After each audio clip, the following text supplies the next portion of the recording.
नमस्कार, स्वागत छ एभरेस्ट टाइम्सको प्रस्तुति कार्यक्रम द मिररमा। म पासाङ शेर्पा छिलामु। कार्यक्रम द मिररमा हामी विभिन्न व्यक्तिहरूसँग विभिन्न विषयसँग सम्बन्धित रहेर संवाद गर्छौं र संवादको मार्फतबाट यहाँलाई सूचना आदान प्रदान गर्दै आइरहेका छौं।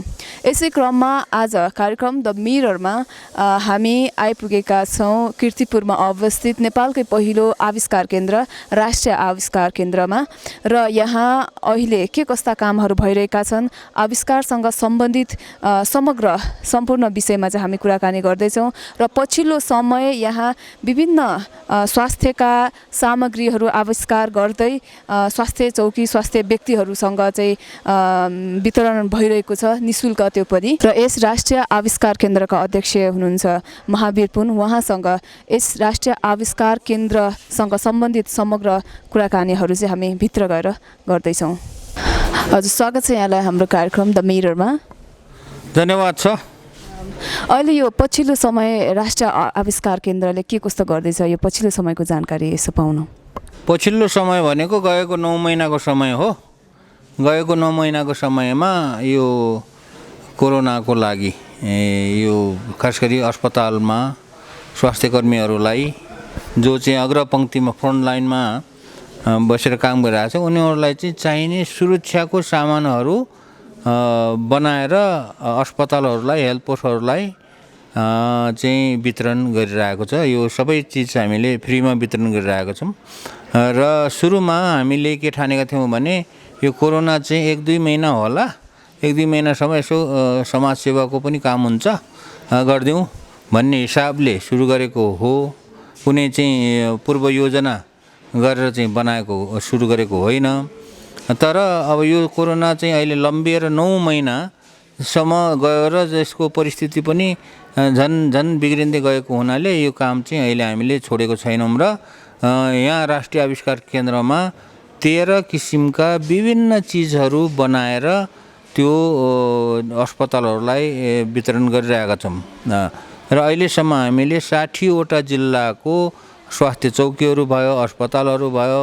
अब यस्तो अहिलेलाई चाहिँ नर्सहरू पढ्ने विद्यार्थीहरू, नर्सिङ स्कुलहरू जुन छन्, नर्सिङ कलेजहरू जहाँ चाहिँ यो नर्सहरू पढ्छन् उनीहरूले चाहिँ त्यो विद्यार्थीहरूले पनि प्र्याक्टिकल गर्नको लागि अस्पतालमा जानुपर्ने, काम गर्नुपर्ने भएको हुनाले यो चाहिँ पिपीहरू र उनीहरूलाई पनि सुरक्षाको सामानहरू वितरण गरिँदैछ र हेर्दै जाउँ अब कति हुन्छ यो चाहिँ। जस्तो यो 13 किसिमको सामानहरू भन्नाले चाहिँ के पर्छ यसमा? चाहिँ सम्पूर्ण चाहिँ स्वास्थ्यसँग सम्बन्धित कुराहरू मात्रै हो? अब यो 13 किसिमको सामानहरू चाहिँ बनाउनुको लागि सबभन्दा पहिलो कुरा त हामीलाई डक्टरहरू विभिन्न अस्पतालको जस्तो वीर अस्पताल भयो, पाटन अस्पताल, टिचिङ अस्पतालका हाम्रो डाक्टर साहबहरू यहाँ आएर उहाँहरूले नै हामीलाई आइडिया दिनुहुन्छ यस्तो यस्तो किसिमको सामान बनाइदिनु पर्यो र बनायो भने चाहिँ सुरक्षित भइन्छ भन्ने किसिमले उहाँहरूले चाहिँ सल्लाह सुझाव र आइडिया दिनुहुन्छ र उहाँहरूले दिएको आइडिया अनुसार चाहिँ हामीले डिजाइन गर्छौँ, त्यसलाई चाहिँ डेभलप गर्छौँ र चाहिँ त्यसको चाहिँ प्रोटोटाइप डक्टरहरूलाई नै देखाउँछौँ र उहाँहरूले चाहिँ यो चाहिँ ठिक छ भनेर भनिसकेपछि बल्ल त्यसलाई उत्पादन गरेर बेच्ने हो, बेच्ने रे बिक्री गर्ने रे हस्तान्तरण गर्ने हो। किनभने यो यसरी चाहिँ काम चाहिँ सुरु भयो र अब सुरुमा हामीले पिपीबाट सुरु गरेको, किनभने लकडाउन सुरु हुने दिनको भोलिपल्टसम्म नेपालमा पिपी भन्ने चिज रहन्छ। अनि डाक्टर साहबहरू नै आएर यस्तो चिज पिपी बनाउनु पर्यो भन्नुभयो। सुरुमा पिपीबाट सुरु गऱ्यौँ अनि त्यसपछि फेस सिल, मुखमा लगाउने फेस सिल बनाउनु पर्यो भन्नुभयो। अनि त्यसपछि कोरोनाको बिरामीको के अरे कोरोनाको लागि यो स्वाब सङ्कलन गर्ने भन्ने चाहिँ चलन आयो विभिन्न ठाउँहरूमा र त्यो स्वाब सङ्कलन गर्नको लागि एउटा सुरक्षित बुथ डक्टरहरूले सुरक्षित साथ सङ्कलन गर्न सकिने बुथ बनाइदिनु पर्यो भन्ने चाहिँ आयो।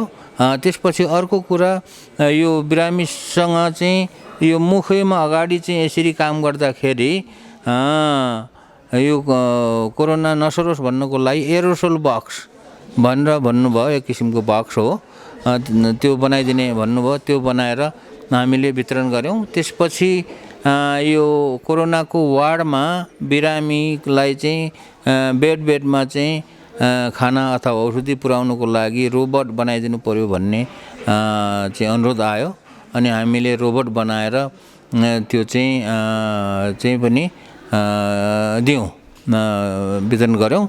अनि त्यसपछि यो कोरोनाले यो मान्छेहरू मर्न थालिसकेपछि यो कोरोनाले गर्दाखेरि मरेको बिरामीको यो मरेको मान्छेको लास जो छ, लास राख्नको लागि चाहिँ डेड बडी ब्याग त्यो बनाइदिनु पर्यो भन्नुभयो। त्यो पनि बनाएर त्यो पनि वितरण गऱ्यौँ। अनि फेरि यो विभिन्न अस्पतालहरूमा, वीर अस्पताल भयो, अब त्यहाँ अरू अस्पतालहरूमा यो मेडिकल इक्विपमेन्टहरू बिग्रेको, खास गरी कोरोनाको लागि अति आवश्यक भेन्टिलेटरहरू बिग्रेको छ, यो भेन्टिलेटरहरू बनाइदिनु पर्यो भन्ने किसिमले अनुरोध आयो र हामीले चाहिँ विभिन्न अस्पतालको भेन्टिलेटरहरू यहाँ आविष्कार केन्द्रमा सङ्कलन गरेर बन्न सक्ने जति बनायौँ र करिब 35वटा जति भेन्टिलेटरहरूको मर्मत गरियो। अनि त्यही क्रममा चाहिँ अन्य उपकरणहरू पनि जस्तो अक्सिजन कन्सन्ट्रेटर भयो, अनि चाहिँ यो के अरे डायलिसिस मेसिन भयो, तिनीहरू पनि हामीले चाहिँ मर्मत गरिदियौँ। अब यहाँ जति ल्याउँथे तिनीहरूको चाहिँ पाएसम्म पार्ट पुर्जाहरू पाएसम्म चाहिँ त्यो गरेर हामीले वितरण गऱ्यौँ। अनि त्यसपछि यो एउटा न्यू मास्क भन्ने एउटा नयाँ किसिमको मास्क को डिजाइन चाहिँ हामीले स्ट्यानफोर्ड युनिभर्सिटी का रिसर्चरहरूले डेभलप गरेको न्यू मास्क त्यो पनि हामीले चाहिँ यहाँ बनाएर वितरण गऱ्यौँ। अनि अर्को कुरो यो पापर अथवा पावर एयर प्युरिफाइङ रिससिटेटर भन्ने एउटा मसिन जुन छ त्यो चाहिँ बनाउन चाहिँ सुरुमा युनिभर्सिटी अफ के अरे क्यालिफोर्निया यो सान फ्रान्सिस्कोमा चाहिँ त्यहाँको युनिभर्सिटीका रिसर्चरहरूले त्यहाँ बनाएर परीक्षणहरू गरिरहेका रहेछन्। त्यही किसिमको डिजाइनमा चाहिँ हामीले यहाँ चाहिँ त्यो पापर भन्ने चिज पनि बनाएर चाहिँ त्यो डक्टरहरूको सुरक्षाको लागि त्यो वितरण गऱ्यौँ। अनि अर्को कुरो यो भेन्टिलेटरमा राख्दाखेरि, बिरामीलाई राख्दाखेरि टाउकोमा चाहिँ एउटा हुड, एउटा के अरे हावा चाहिँ लिक नहुने हुड बनाएर राखिदियो भने र भेन्टिलेटरबाट अक्सिजन दियो भने बिरामीलाई सास फेर्न सजिलो हुने एउटा हुड हुँदो रहेछ। त्यो पनि यस्तो किसिमको बनाइदिनु पर्यो भनेको हुनाले त्यो हुड पनि बनाएर त्यो पनि वितरण गऱ्यौँ।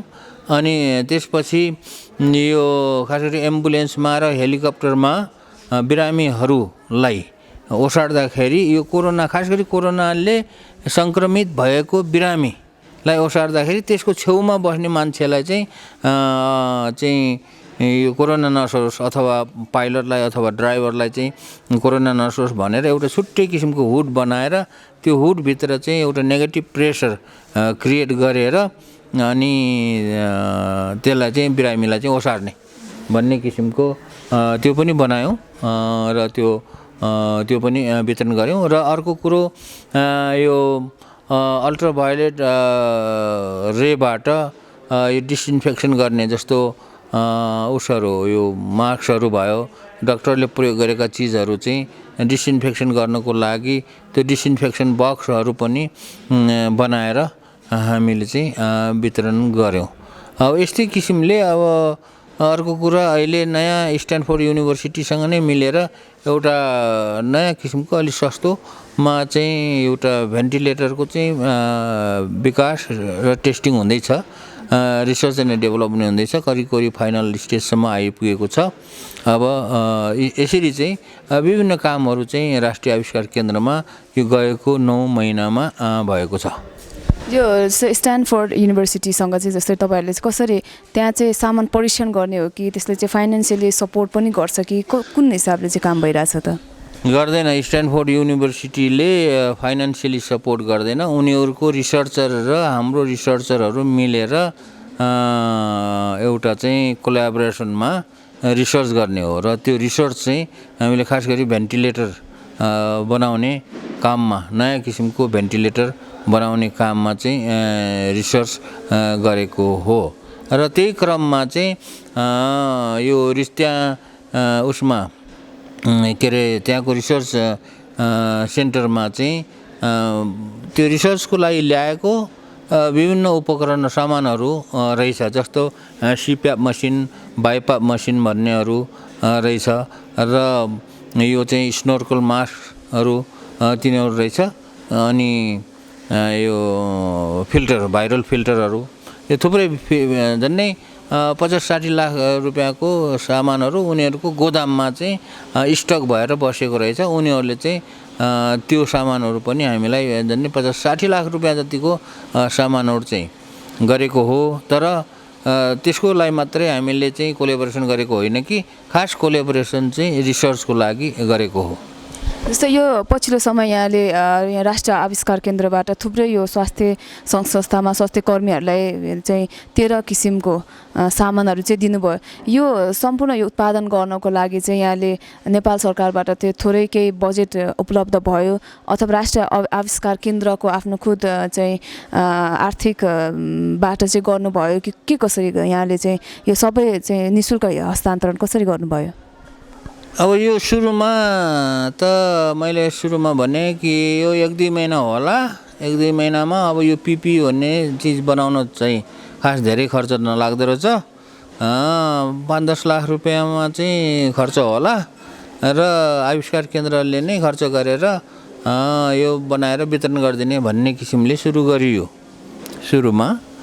अनि तर कोरोना चाहिँ लम्बिँदै गयो एउटा कुरा। दोस्रो कुरा चाहिँ डक्टरहरूले चाहिँ भनौँ न विभिन्न किसिमको उहाँहरूले चाहिँ अनुरोध गर्नुभयो। जस्तो अहिले मैले भने नि त सुरुमा के अरे पिपी बनाइदियो भनेर सुरु गर्नु भयो। त्यसपछि चाहिँ अरू चिज गर्दा गर्दै 13 किसिमको चिजहरू बनाउनलाई अनुरोध गर्नुभयो। कोरोनाको समय पनि लम्बिँदै गयो र अब यसमा खर्च पनि बढ्दै गयो। र सुरुमा चाहिँ हामीले त्यो कुनै फन्ड रेजिङ गरेको पनि होइन, कसैलाई भनेको पनि होइन, हाम्रो पैसाले नै गर्ने, आविष्कार केन्द्रको केही पैसाहरूले चाहिँ एउटा सेवा गर्ने भन्ने किसिमले सुरु गरेको हो। तर खर्च बढ्दै जाने क्रममा र यसरी हामीले बनाएर वितरण गर्दाखेरि यो मान्छेहरूले हामीले गरेको काम देखेर चाहिँ यो कोरोनाकै लागि भनेर डोनेसन गर्न सुरु गरे र त्यो जुन डोनेसन गर्ने काम निरन्तर रूपमा अहिलेसम्म भइरहेको छ। र अहिलेसम्म यो नेपालमा मात्रै हाम्रो 2वटा ब्याङ्क छ। 2टा ब्याङ्कमा चाहिँ यसरी ब्याङ्क मार्फत डोनेसन गर्नेहरूको चाहिँ 4 करोड 15 लाख चाहिँ अहिलेसम्म यो यहाँ नेपालमा मात्रै त्यति डोनेसन सङ्कलन भयो र हामीले त्यसैबाट चाहिँ खर्च गरिरहेको छौँ नेपालमा। अब जापानमा झन्डै 21 लाख रुपियाँ जति जापानमा का साथीहरूले त्यहाँ चाहिँ उठाएर अनि त्यहीँबाट सामानहरू किनेर यो कोरोनाको लागि विभिन्न चिजहरू चाहिन्छ त्यो सामानहरू किनेर उहाँहरूले पठाइदिनु भयो। त्यो 21 लाख छुट्टै भयो। अनि यही क्रममा यो अमेरिकामा विभिन्न संस्थाहरूले जस्तो अमेरिका नेपाल मेडिकल फाउन्डेसन भयो, हेल्थ फाउन्डेसन नेपाल भयो, वाक फर नेपाल भयो र society of नेप्लिस nurses in America भन्नेहरू भयो।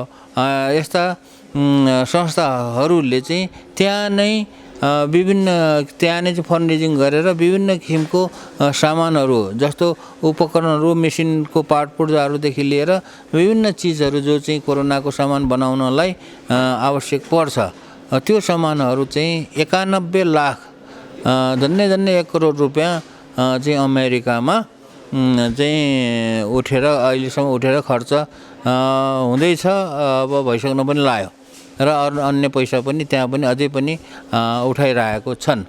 यस किसिमले यो बिना कुनै योजना हामीले कुनै बजेट बनाएर कुनै जस्तो एनजिओ आइएनजिओले चाहिँ कुनै काम अथवा सरकारले कुनै काम गर्नुभन्दा अगाडि चाहिँ बजेट बनाएर यतिको बजेटमा यति काम गर्ने भनेर चाहिँ सुरु गर्छ, त्यसरी सुरु गरेको होइन। यो चाहिँ काम गर्दै गइयो अनि जनताले पनि सहयोग गर्दै गए किनभने हामीले चाहिँ यो जुन सामानहरू जो छ निशुल्क बाँडेको हो र जनताले पनि निशुल्क नै बाँडिदिनु सामान बनाएर बाँडिदिनु भनेर कतिले फोनै गरेर कतिले मेसेज लेखेर कतिले चाहिँ भाइबरमा चाहिँ फोन गरेर सहयोगहरू गरिरहेको छन्। त्यसकारणले निशुल्क चाहिँ हामीले बाँड्नुको कारण त्यो हो र देशमा राष्ट्रिय आविष्कार केन्द्रको नै पैसा परेको भन्नेको होइन कि यो चाहिँ सबै जनताको पैसा परेको छ यो कोरोनामा। हुन त अब राष्ट्रिय आविष्कार केन्द्र पनि यो जनताको पैसाले नै चलाएको हो। यसमा जति पनि अनुसन्धानका कामहरू भइरहेको छ यो फुल्ली चाहिँ जनताको सपोर्ट हो। अब अहिले तपाईँले सरकारको कुरा गर्नुभयो, सरकारको 0 पैसाको रूपमा चाहिँ अहिलेसम्म पैसा 0 आएको छ भनौँ। अब तर अब सरकारको सहयोग भनेको के हो भने यो अहिले हामी यो जुन ठाउँमा बसिरहेका छौँ यो चाहिँ त्रिभुवन विश्वविद्यालयको जग्गा हो। जग्गाभित्र चाहिँ हामीलाई कमसेकम यो जग्गा दिएको छ र यो जग्गाको वरिपरि अब केही कामहरू गर्न आवश्यक पर्नु भयो। ठाउँको चाहिँ खाँचो चाहिँ छैन। जहाँ काठमाडौँ जस्तो ठाउँमा जहाँ चाहिँ आनाको चाहिँ करोडको हिसाबले के अरे हिसाब गरेर चाहिँ बेचबिखन हुन्छ, किनबेच हुन्छ यो जग्गाहरू। त्यस्तो ठाउँमा हामी चाहिँ झन्नै अहिले 3-4 रोपनीको जग्गामा चाहिँ आनन्दको साथ चाहिँ काम गर्न पाइरहेका छौँ। यो चाहिँ सरकारको तर्फबाटको सहयोगलाई यसलाई सहयोग भने हुन्छ। तर आर्थिक रूपमा चाहिँ हामीले सरकारलाई चाहिँ सहयोगको लागि अनुरोध पनि गरेका छैनौँ। हामीले अरू कसैलाई सङ्घ संस्था दात्री निकायलाई कसैलाई पनि अनुरोध गरेका छैनौँ र व्यक्तिहरूलाई पनि कसैलाई चाहिँ हामीले के अरे अनुरोध गरेका छैनौँ। सबैले चाहिँ जतिले यहाँ सहयोग गरिरहेको छन् आफ्नो स्वइच्छाले भित्री मनदेखि नै सहयोग गरेको हो। जस्तै अब यहाँलाई जुनसुकै काम गर्नको लागि कुनै पनि नयाँ चिज आविष्कार गर्नको लागि भन्यो भने र नेपालीहरूले यहाँले जसरी एउटा प्रमाणित रूपमा चाहिँ काम गरिरहनु भएको छ सबैले विश्वास गरेको छ। त्यो सुरुवात बेलादेखि अहिलेसम्मको जुन अवस्था हेर्दाखेरि यहाँले आफूलाई कुन फेजमा देख्नुहुन्छ? जस्तै अब झन् जति विश्वास बढ्दै गयो जिम्मेवारी पनि त्यत्तिकै बढ्दै जान्छ। यहाँले कस्तो महसुस गरिरहनु भएको छ अहिले? जस्तै यो यसरी नै यो चाहिँ मैले कहाँसम्म लगौँला अथवा कुन हदसम्म म जान सकुँला जस्तो महसुस हुन्छ? पहिलो कुरा त यो आविष्कार केन्द्र जो खोलियो यो चाहिँ कुनै जानेर खोलेको चिज होइन। आविष्कार केन्द्र खोल्ने ढङ्ग भएर अथवा यो सम्बन्धमा चाहिँ एक्सपर्ट भएर चाहिँ हामीले आविष्कार केन्द्र खोलेको होइन। यो यसको खोल्नको मुख्य कारण चाहिँ के हो भने देशको प्रतिभाहरू चाहिँ केही गर्छु भन्ने प्रतिभाशाली व्यक्तिहरूलाई अब गर्ने ठाउँ नभएर एउटा प्लेटफर्म नभएको खाँचो देखेर चाहिँ यो खोलेको हो पहिलो कुरा। र अहिलेसम्म जे जतिहरू गरिँदैछ भर्खर यो काम सुरु भएको यहाँ आएको 2.5 वर्ष भयो र यो काम सुरु भयो झन् 3 वर्ष भयो।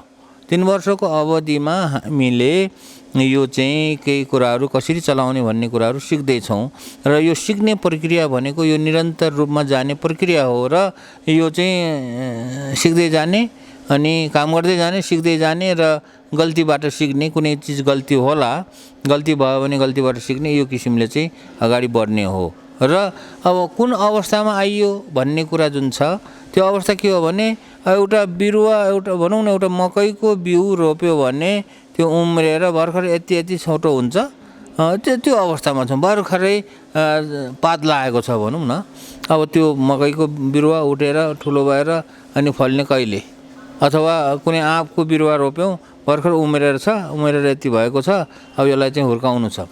त्यस कारणले यो आविष्कार केन्द्र भनेको चाहिँ के हो भने यसलाई धेरै वर्ष लाग्ने यो स्थापना गर्नको लागि पनि र यसको स्थापना गर्ने प्रक्रिया चाहिँ कहिले पनि सकिँदैन र यहाँ चाहिँ गर्ने अनुसन्धानको विषय पनि कहिले पनि सकिँदैन। किनभने यो अनुसन्धान आविष्कार भन्ने कुराहरू यो इनोभेसन भन्ने कुराहरू जबसम्म मान्छे यो पृथ्वीमा भइरहन्छ तबसम्म यो चाहिँ इनोभेसन चाहिँ भइरहन्छ। किनभने इनोभेसन गर्ने के को लागि भने मान्छेले आफ्नो आवश्यकतालाई पुरा गर्नको लागि इनोभेसन गर्ने हो र त्यो आवश्यकता भन्ने कुरा कहिले पनि पुरा हुँदैन।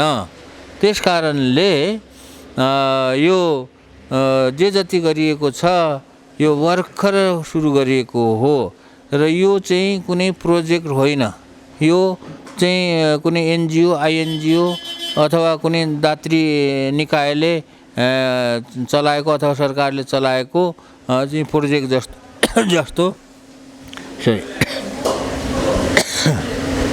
5 वर्ष 10 वर्ष प्रोजेक्ट होइन। यो मेरो भनौँ न अब यो सधैँ मैले चलाउने पनि होइन, किनभने यो आविष्कार केन्द्र मेरो चाहिँ आफ्नो व्यक्तिगत यो चाहिँ प्रपर्टी होइन, व्यक्तिगत यो कम्पनी होइन। यो आविष्कार केन्द्र जनताको आविष्कार केन्द्र हो। यो जनताद्वारा सहयोग गरिएको छ यसलाई, र यसमा जे जति काम हुन्छ जनताको भलाइको लागि गर्ने हो।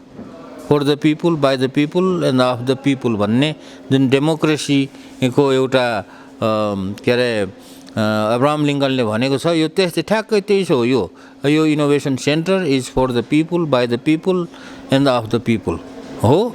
र यो पिपुल भन्ने कुरा यो चाहिँ मैले अब केही समय काम गरौँ होला, तर यो चाहिँ यो हस्तान्तरण अब आउने पिँढीहरूलाई चाहिँ हस्तान्तरण गर्दै जानुपर्छ र भोलि भविष्यमा छोरा नाति पोलाती को पालासम्म यो भन्दा पनि पछिसम्म जान्छ।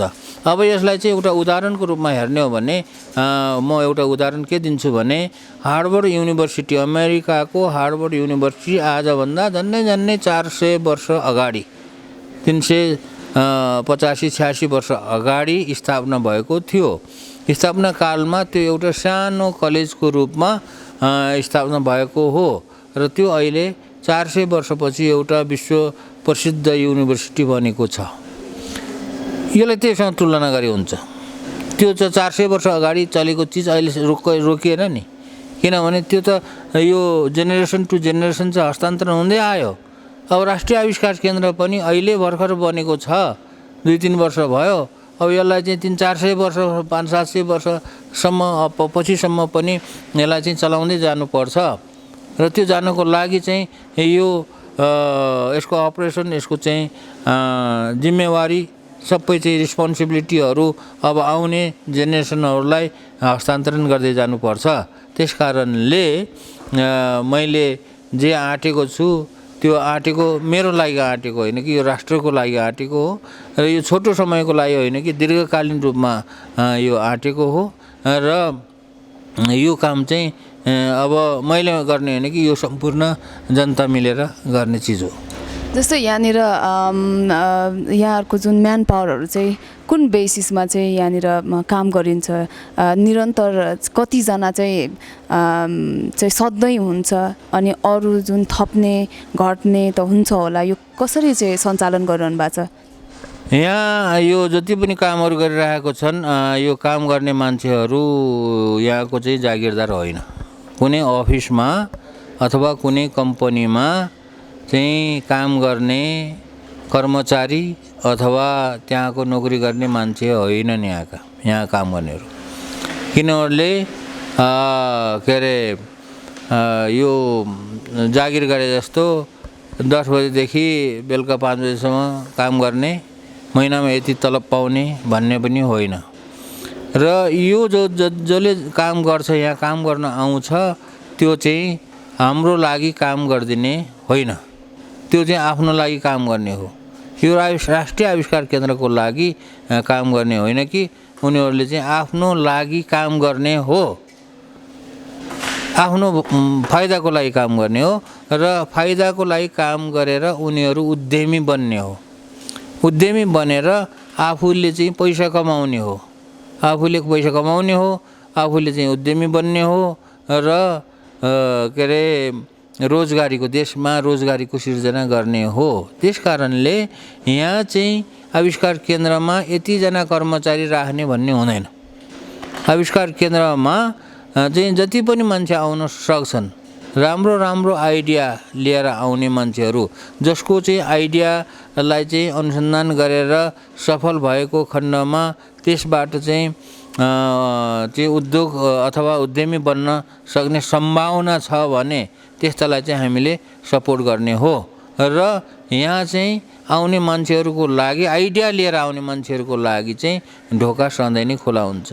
त्यसकारणले यो वर्ष यतिजनालाई चाहिँ यो के अरे सहयोग गर्ने भन्ने हुँदैन। यो अथवा यो यतिजना चाहिँ मान्छे चाहिँ कर्मचारी खटाउने भन्ने हुँदैन। जसले जतिजनाले अब जस्तो मानौँ राम्रो राम्रो आइडिया लिएर आउने कुनै वर्ष 100-200 पनि आउन सक्ला अथवा कुनै वर्ष 40-50 जना आउन सक्ला। त्यो हिसाबले चाहिँ यहाँ मान्छेको सङ्ख्या यहाँ आउने र काम गर्नेहरूलाई हामीले अनुसन्धानकर्ता भन्छौँ अथवा इनोभेटर भन्छौँ र यो इनोभेटरहरू चाहिँ उनीहरूको लागि हामीले दिएको चाहिँ उनीहरूको स्ट्याटस इनोभेटर हो। उनीहरू चाहिँ कर्मचारी होइनन् र उनीहरू चाहिँ फेरि कर्मचारीले जस्तो चाहिँ के अरे यति बजे बिहान 10 बजेदेखि बेलुका 5 बजेसम्म काम गर्ने अथवा छुट्टीको दिनमा काम नगर्ने भन्ने हुँदैन। यहाँ यो आविष्कार केन्द्र यो 24 घन्टा यहाँ खुला हुन्छ। यो सधैँ खुला हुन्छ। यहाँ कुनै चाहिँ बिदा भन्ने हुँदैन। त्यही कारणले जोसुकैलाई आफ्नो आइडियामा जुनसुकै पनि समयमा आएर यहाँ काम गर्न सकिन्छ। त्यस कारणले यो आविष्कार केन्द्रमा यति नै मान्छे हुन्छन् अथवा यो महिनामा यति नै मान्छे होलान् अर्को महिना यति होलान् भनेर चाहिँ भन्न सकिँदैन। आइडिया कोले ल्याउँछ त्यही अनुसार चाहिँ यहाँ मान्छेको अथवा इनोभेटरहरूको सङ्ख्या चाहिँ थपघट हुन्छ। जस्तै यहाँनिर आउने इनोभेटरहरू चाहिँ सबै विज्ञान चाहिँ संकाय पढेकोहरू मात्रै आउनुहुन्छ कि यो जस्तै एन्टरप्रेन्योरसिप पढेकोहरू कस्ता व्यक्तिहरू चाहिँ यहाँ आउन सक्छन् र नेपालीहरू मात्रै हो कि विदेशी विद्यार्थीहरू पनि आइरहनु भएको छ? पहिलो कुरा त यहाँ आविष्कार केन्द्रमा आउनुको लागि यति पढेको मान्छे अथवा शैक्षिक योग्यता यति भएको हुनुपर्छ भन्ने केही रिक्वायरमेन्ट छैन। अनि यो विषय पढेको हुनुपर्छ भन्ने पनि छैन हैन। त्यसकारणले यहाँ चाहिँ जोसुकैले पनि राम्रो आइडिया उद्यमी हुने आइडिया अथवा उद्यम गर्न सकिने आइडिया जसको चाहिँ व्यापार हुन सक्ने आइडिया लिएर आउँछ उसले चाहिँ यहाँ काम गर्नु सक्छ। हामीले यहाँ आइडिया लिएर आउने मान्छेहरूलाई त्यसको चाहिँ शैक्षिक योग्यता के हो र कुन विषय पढेको छ भनेर चाहिँ सोध्दैनौँ। जुनसुकै विषय पढेको मान्छेले पनि उद्यमी बन्न सक्ने किसिमको नयाँ आइडिया ल्याएर यसमा चाहिँ अनुसन्धान गर्न चाहन्छ र उद्यमी बन्न चाहन्छु कोसिस गर्छु भनेर भन्छ भने उनीहरू चाहिँ यहाँ आएर काम गर्न सक्छन्। अर्को कुरो के अरे उमेर जुनसुकै उमेरको विद्यार्थीहरू पनि आउन सक्छन् अथवा पढिसकेकाहरू पनि आउन सक्छन्। जुनसुकै पनि समयमा फेरि यो समयमा आउने यो समयमा नआउने भन्ने हुँदैन। यो चाहिँ जुनसुकै पनि समयमा आएर आफ्नो आइडिया चाहिँ यहाँ पेश गर्न सक्छन्। यस किसिमले चाहिँ यहाँ काम हुन्छ। जस्तो अहिले यहाँ काम गरेका कतिलाई के भ्रम परिरहेको छ भने इन्जिनियरहरू पढेकोहरू आउनुपर्ने होला अथवा साइन्स पढेकोहरू आउनुपर्ने होला अन्य विषय पढेकोले चाहिँ काम गर्न पाउँदैन होला भन्ने एउटा भ्रम छ। त्यो चाहिँ बिस्तारै जनताबाट चाहिँ यो चाहिँ हटाउँदै जानुपर्छ। यहाँ कृषकले पनि ज्यामीले पनि अथवा कुनै नोकरी गर्नेले पनि कुनै व्यापारीले पनि जोसुकैले पनि यहाँ आएर काम गर्नु सक्छ। जस्तै कोही मान्छे केही मान्छेहरू यहाँनिर केही चाहिँ आइडिया लिएर आए यहाँहरूले कसरी गर्नुहुन्छ? जस्तै यहाँनिर डिपार्टमेन्ट बनाउनु भएर यसको त्योभन्दा माथि जसले त्यो चाहिँ विधामा काम गर्ने त्यसमा चाहिँ प्रशिक्षक पनि हुन्छ कि कसरी चाहिँ यहाँहरूले सेलेक्सन अथवा कुन प्रक्रियाबाट त्यो मान्छे चाहिँ यहाँ बसेर काम गर्न सक्छन् अथवा त्यो आइडिया चाहिँ यहाँनिर चाहिँ उसले अझ यसमा चाहिँ पल्स लाउन सक्छ भन्ने खालको कसरी चाहिँ यहाँले यसलाई अगाडि बढाउनुहुन्छ? सिलेक्सनको लागि चाहिँ के छ भने पहिला आइडिया हेरिन्छ हैन। अब आइडिया कुन फिल्डको हो त्यो आइडिया। अब इन्जिनियरिङ विषयको हो भने इन्जिनियरिङ विषयको विज्ञहरू छन् टिमहरू छन् जसले चाहिँ आइडिया चाहिँ स्क्रिनिङ गर्ने भन्ने छ। त्यो आइडिया चाहिँ केलाउने त्यस्तोहरू चाहिँ लाई चाहिँ हामीले त्यो विभिन्न विषयअनुसार फिल्डअनुसार चाहिँ हामीले चाहिँ उनीहरूलाई पठाउँछौँ र उनीहरूले चाहिँ त्यो आइडिया हेर्छन्। हेरेर यदि यो साँच्चीकै उद्यमी हुने आइडिया छ भने के अरे सम्भावना भएको आइडिया छ भने त्यसलाई चाहिँ हामीले के अरे सिलेक्सन गरेर काम गर्नको लागि भन्छौँ। अब रह्यो के अरे उनीहरूलाई सिकाउने कुरा, यहाँ चाहिँ ट्रेनिङ भन्ने हुँदैन। कसैलाई ट्रेनिङ भन्ने यहाँ पढाउने भन्ने जस्तो कलेजमा जस्तो पढाउने भोकेसनल ट्रेनिङ सेन्टरमा जस्तो ट्रेनिङ दिने भन्ने हुँदैन। उनीहरू आफैले नै आफ्नो काम आफैले नै गर्नुपर्छ र गर्दै जाँदाखेरि उनीहरू कुनै कुरामा गएर अड्कियो अथवा उनीहरूलाई समस्या पर्यो भने त्यस्तो अवस्थामा चाहिँ हामीले मेन्टर उनीहरूलाई चाहिँ यसो गाइड गर्ने मेन्टरहरू चाहिँ त्यो सम्बन्धित विषयको मेन्टरहरू खोजेर चाहिँ उनीहरूलाई चाहिँ उपलब्ध गराउँछौँ। यो इलेक्ट्रोनिक सेक्सन हामी देख्छौँ यहाँनिर, यहाँ चाहिँ के यो कम्प्युटरहरू धेरै पुरानो चिजहरू पनि हामी चाहिँ सङ्कलन देख्छौँ। यो इलेक्ट्रोनिक सेक्सन भन्ने त यो पहिलाको सेक्सन हो। यो कोरोनाको यो जुन उसमा यो महामारीमा चाहिँ यहाँ जति पनि यो पुरानो सामानहरू देखिएको छ यो अस्पतालहरूको बिग्रेको बायोमेडिकल इक्विपमेन्टहरू हो, यो भेन्टिलेटरहरू हो, यहाँ चाहिँ अक्सिजन कन्सन्ट्रेटरहरू छन्, यहाँ के अरे इसिजी मसिनहरू छन्। यो मेसिनहरू चाहिँ उनीहरूले हामीलाई मर्मत गर्नको लागि ल्याइदिएको हो र धेरै जसो कति मेसिनहरू बनेर पनि गइसक्यो। जस्तो 35वटा भेन्टिलेटर बनेर गइसक्यो, 18वटा चाहिँ के अरे डायलिसिस मेसिनहरू बनेर गइसक्यो, 12वटा यो के अरे अक्सिजन कन्सन्ट्रेटर बन्न गइसक्यो। अब यिनीहरू चाहिँ यहाँ चाहिँ मर्मत गर्ने क्रममा यसको स्पेयर पार्ट नपाएर बसेकाहरू छन्। अब यता जस्तो यो बनाउँदै गरेको यो चाहिँ आइसोलेसन हुड भनेर यहाँ चाहिँ एउटा विभिन्न सामानहरू राखेर के अरे नेगेटिभ प्रेसर क्रिएट गरेर यो बिरामी ओसार्ने। अघि मैले भनेको थिएँ हुड भनेर बिरामीलाई चाहिँ लगाइदिने यो हुड, मुखमा लगाइदिने हुड जो भनेको थिएँ त्यस किसिमले चाहिँ यो हुड लगाएर यहाँबाट भेन्टिलेटरबाट आएको पाइप चाहिँ यसरी चाहिँ लगाउने भनेर अहिले मैले भनेको थिएँ।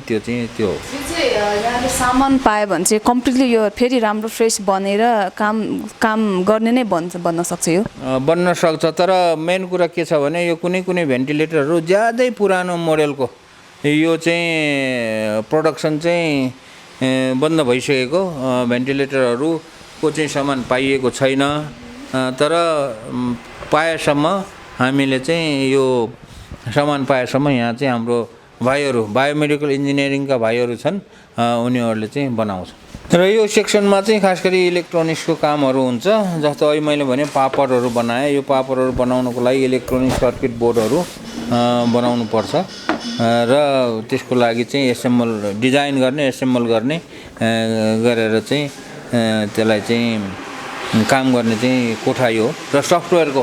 अब यो जति पनि सामानहरू बनाइन्छ त्यो सामानहरू बनाउँदाखेरि सफ्टवेयर चाहिँ चाहिन्छ र यो सेक्सनमा चाहिँ यो इलेक्ट्रोनिक्सको सामानहरूको डिजाइन डेभलपमेन्ट गर्ने, त्यसको लागि रन गर्नको लागि सफ्टवेयरहरू चलाउने कामहरू चाहिँ यो सेक्सनमा हुन्छ।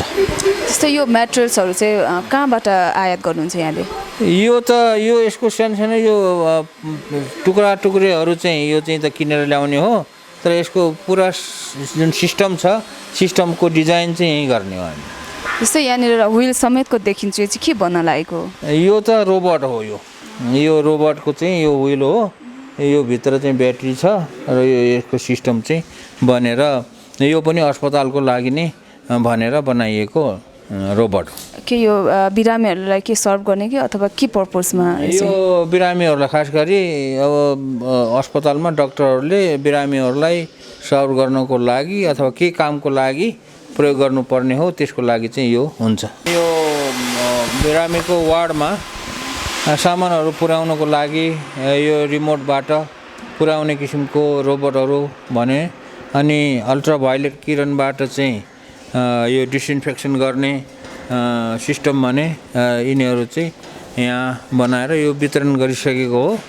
अब यसमा केही बचेको मात्र यहाँ छ अहिले। यो पनि सबै निःशुल्क हस्तान्तरण होइन? सबै निःशुल्क हो। यहाँ कुनै पनि चिज हामीले पैसा लिएर दिँदैनौँ र कसैले यदि पैसा दिन चाहन्छ भने पैसा दिनेलाई चाहिँ वेलकम छ होइन। तर यति नै पैसा भनेर मूल्य तोकेर चाहिँ हामीले कसैलाई दिँदैनौँ र यहाँ जति पनि सामानहरू लैरहेको छन् धेरै जसोले चाहिँ केही न केही पैसा 150 पैसा दिएर नै लैरहेको छ। मेरो दाजाङबु शेर्पा। घर कहाँ पऱ्यो तपाईँको? हो। कति भयो यहाँ राष्ट्रिय आविष्कार केन्द्रमा काम गर्नुभएको? अस्ति नै भाइटिकाको दिन 1 वर्ष पुरा हुन्छ। अहिले यो यहाँले के गर्दै हुनुहुन्छ यसको चाहिँ? यो चाहिँ पहिला हाम्रो यहाँ रिकास्टको एउटा पानी तान्ने विन्ड हावाबाट पानी तान्ने विन्ड मिल एउटा थियो, त्यसलाई चाहिँ यो पुरानो भएको हुनाले हामीले रेजिस्ट्रेसन गरिरहेछौँ। जस्तै तपाईँले चाहिँ यहाँनिर आविष्कार केन्द्रमा विशेष गरी के चाहिँ हेर्नुहुन्छ? यहाँनिर मैले हेर्ने भनेको मेकानिकल सम्बन्धी कुराहरू, जस्तै यो पुरानो मेसिनहरू बनाउने, नयाँ नयाँ कुराहरूको आविष्कार गर्ने, त्यस्तै कुराहरू, इनोभेसनका कुरा, जुन नयाँ नयाँ इनोभेसन हुने कुरा अनि यो पुरानो भएको कुराहरूलाई मर्मत समार गर्ने कामहरू गरिन्छ। Thank you. नमस्ते, यहाँको शुभ नाम थोरै परिचय दिइदिनुहोस् न। मेरो नाम दीपक अधिकारी, घर कैलाली।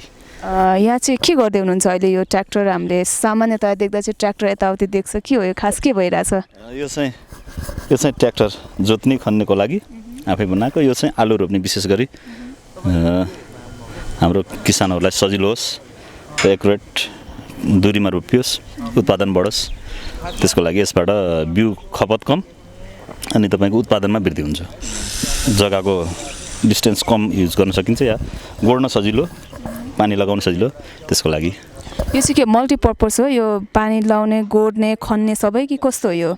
यसको डिस्टेन्स बराबर भएको हुनाले पानी लगाउन र गोड्न सजिलो हुन्छ यसबाट, अनि बिउ पनि एक्ज्याक्ट ठाउँमा पर्ने हुनाले उत्पादन बढ्छ अनि मलको खपत कम हुन्छ। जस्तो मल यसबाट दिँदाखेरि मल एक्ज्याक्ट बिरुवालाई चाहिने जति नै मल खस्छ, त्यही भएर मल बचत, समय बचत, बिउ बचत, त्यसको लागि। यहाँले चाहिँ जस्तै के हेर्नुहुन्छ यो राष्ट्रिय आविष्कार केन्द्रमा चाहिँ? मैले अहिले अब यिनै चिजहरूको बारेमा हेरिरहेको छु, कृषि औजारहरू, यिनीहरूको विषयमा अलिकति अध्ययन गर्दै यिनीहरू बनाइरहेको छु। यसको नाम चाहिँ खास के हो? हामीले अब सर्वसाधारणले ठ्याक्कै बुझ्दा चाहिँ ट्र्याक्टर भन्ने बुझिन्छ, प्रायः खेत खन्ने होइन। खास हजुरले चाहिँ के नाम दिनुभएको छ यसलाई? यो चाहिँ आलु रोप्ने मेसिन। यो चाहिँ अब यसमा लाग्ने यो पावर विडर, यसलाई अब सानो हाते ट्र्याक्टर, यसको सहायताले चल्छ, यो एक्लै चल्दैन। यो चाहिँ आलु रोप्ने मेसिन। यो चाहिँ जस्तै निर्माण गर्दाखेरि चाहिँ तपाईँहरूले यो पुरानै ट्र्याक्टरको हो अथवा के सामान जोडजाम गरेर आफ्नै नयाँ प्रविधि, नयाँ आइडिया चाहिँ जेनेरेट गर्नुभएको छ? यसमा सबै वेस्टेज चिजहरूबाट गरिएको छ। यो चाहिँ सबै अलग अलग चिजहरू छ, त्यसमा कोही बाइकको सामान छ, कोही साइकलको सामान छ, त यो नयाँ नै हो, सबै नयाँ चिज। यो पुरानोबाट ट्र्याक्टरहरूको युजेज होइन कि, यसलाई चाहिँ नयाँ आफ्नै आइडियाले बनाएको। यो चाहिँ अब के यो तयारी अवस्था भइसक्यो कि यो परीक्षण कालमा छ? यो परीक्षणै काल भनौँ। अब यसको चाहिँ प्रोडक्ट तयार गर्ने, यो चाहिँ डेमोन्स्ट्रेसन भयो। अब यसकै आधारमा अब सानो चाहिनेलाई सानो बनाएर दिने, ठुलो ट्र्याक्टरहरूले युज गर्नेलाई ट्र्याक्टरवालालाई ठुलो बनाएर दिने। कस्तो खालको जमिनलाई उपयुक्त हुन्छ यो? यो लगभग दोमट, बलौटे, जहाँ हामी आलु खेती गर्छौँ म्याक्सिमम, सानो गरा कालनादेखि एकजनाले उचालेर युज गर्न पनि सकिने भएको हुनाले चाहिँ तराई, पहाड जतासुकै युज गर्न सकिन्छ। जस्तै यो नेपाली कृषकहरूले चाहिँ यहीँनिर यो उत्पादन भएपछि कतिको अफोर्डेबल, यसको कस्टहरू चाहिँ के कसरी निर्धारण गरिने सोच गर्नुभएको छ? जस्तो यो बाहिरबाट ल्याएकाको हिसाबमा चाहिँ हाम्रो नेपाली किसानको लागि, विशेष गरी म पनि किसान भएको नाताले, कसरी यही चिज जस्तो बाहिरबाट ल्याउँदा महँगा पर्ने उपकरणहरू हाम्रा किसानलाई या आफूलाई कसरी सस्तो या हामीले एफोर्ड गर्न सक्ने या हामीले किन्न सक्ने, हामीले गराउने भन्ने हिसाबले यो बनाइयो। यो सानो किसानहरू एकदमै 2-4 रोपनी लिजमा लिएर गर्ने या 2-4 रोपनीमै खेती गर्ने मान्छेले पनि एफोर्ड गर्न सक्छ। यो चाहिँ एकदमै कम कस्ट, सोचे भन्दा कम कस्टमा आउँछ। जस्तै यही यत्रै साइजको जस्तै यतिकै चाहिँ काम दिने मेसिन बाहिर के कस्तो पर्छ होला, त्यस्तो केही अन्दाज त्यस्तो छ? यो आलु रोप्ने मेसिनहरू तपाईँको 5 लाख आइसीसम्म पर्छ। यो सिङ्गल बेल्टवाला अनि योहरू चाहिँ तपाईँको 1,60,000 आइसी पर्छ यो पावर विडरहरू। अब उहाँ अनुदानहरू गर्दा यता गर्दाखेरि कृषकहरूलाई उहाँको सिस्टम अलग छ, तर हामीले त्यति कस्ट चाहिँ त्योभन्दा नसोचेको कस्टमा पाउँछौँ। हामीले सानोतिनो किसानहरूकै लक्ष्य गरेर, विशेष गरी साना किसानहरूको लक्ष्य बारी काल्नामा लान सजिलो अनि पैसा पनि कम, काम पनि राम्रोको लागि यो डिजाइन गरिएको हो। जस्तै अब यो लगभग आयो भने अबको कति समयमा चाहिँ नेपाली कृषकहरूले चाहिँ यहाँहरूले उत्पादन गरेको सामानहरू चाहिँ पाउने सम्भावना छ? अब हामी सायद भोलिदेखि यसको लेआउटिङ गरेर हामी यो हप्ताभित्रैबाट हामी यसको प्रोडक्टमा सुरु गर्छौँ। यो आलु रोप्ने मेसिन अनि धान गहुँको लागि एउटा थ्रेसरको डिजाइन भइरहेछ। यिनी चिजहरू चाहिँ अब सायद 1 हप्तादेखि भित्रबाट हामी प्रोडक्ट सुरु गर्छौँ। जस्तै यहाँले जुन यहाँ केही चाहिँ जमिनहरू खनी पनि सक्नु भएको छ भनेपछि यो खन्नको लागि यो अब यो यसले जुन खन्छ अब यो चाहिँ के उपयुक्त भइसकेको छ? यो एकदम यो जोत्नको लागि यो फाली स्टाइलले जोतेको, यो चाहिँ रोटाभेटर पनि छ यसको मसिनो बनाउनलाई। यो चाहिँ फालीले जोतेर यस्तै बन्जर बाँझो थियो, यस्तै यो कति वर्ष भनौँ न, अब जुगौँदेखि खेती नलागेको ठाउँ यसले जोतेर नै यो धुलो बनाएर यसमा परीक्षण गरिँदैछ। हस्, धन्यवाद। नमस्ते, यहाँको आफ्नो छोटो परिचय राखिदिनुहोस् न। मेरो नाम चाहिँ दिनेश लामा अनि म चाहिँ यहाँनिर as a robotics and robot vision developer भनेर काम गरिरहेको छु 1 वर्षदेखि। जस्तै यहाँले अहिलेसम्ममा कतिवटा रोबोटहरूमा चाहिँ यहाँको सफ्टवेयर जस्तै कसरी काम हुन्छ? म यहाँनिर आएपछि चाहिँ अहिलेसम्ममा चाहिँ 3टा जति रोबोटहरू हामीले डेभलप गरेका छौँ। फर्स्ट रोबोट चाहिँ अब नेपाल आर्मीको MSTC रोबोटिक्स कम्पिटिसनको लागि बनाएको थियो अनि सेकेन्ड रोबोट चाहिँ कोभिड पेन्डेमिकको बेलामा हस्पिटलहरूमा अब यस रोबोटले नै खानाहरू पुर्याउने यस्तो ताकि सेफ्टी होस् भनेर त्यस्तो खालको रोबोट पनि हामीले डेभलप गऱ्यौँ। अनि अहिले चाहिँ जुन रोबोट डेभलप गरिरहेको छ जुन तपाईँ त्यहाँनिर देख्न सक्नुहुन्छ त्यो चाहिँ फुल्ली अटोनोमस सर्भिस रोबोट हो। We are trying to use it to replace some kind of staff हुन्छ नि। फर इक्जाम्पल होटेल अथवा रेस्टुरेन्टहरूतिर तपाईँहरूले सर्भिस दिने स्टाफहरू देख्न सक्नुहुन्छ। त्यो सर्भिस दिने स्टाफहरूको सट्टा यो रोबोटले फुल्ली उनीहरूको काम गर्न सक्नेछन्। त्यही हो यसको पर्पस चाहिँ। जस्तै यहाँले आफ्नो पढाइ अध्ययन चाहिँ कहाँ सकाएर कहिलेतिर चाहिँ पढाइलाई विश्राम गरेर यो क्षेत्रमा आउनुभयो रोबोटिक्स इनोभेसन सेन्टरमा? मेरो पढाइ चाहिँ अब म बेङ्गलोरबाट ब्याचलर कम्प्युटर साइन्स इन्जिनियरिङ पढाएँ हो। अनि त्यसपछि 2016 को ब्याच।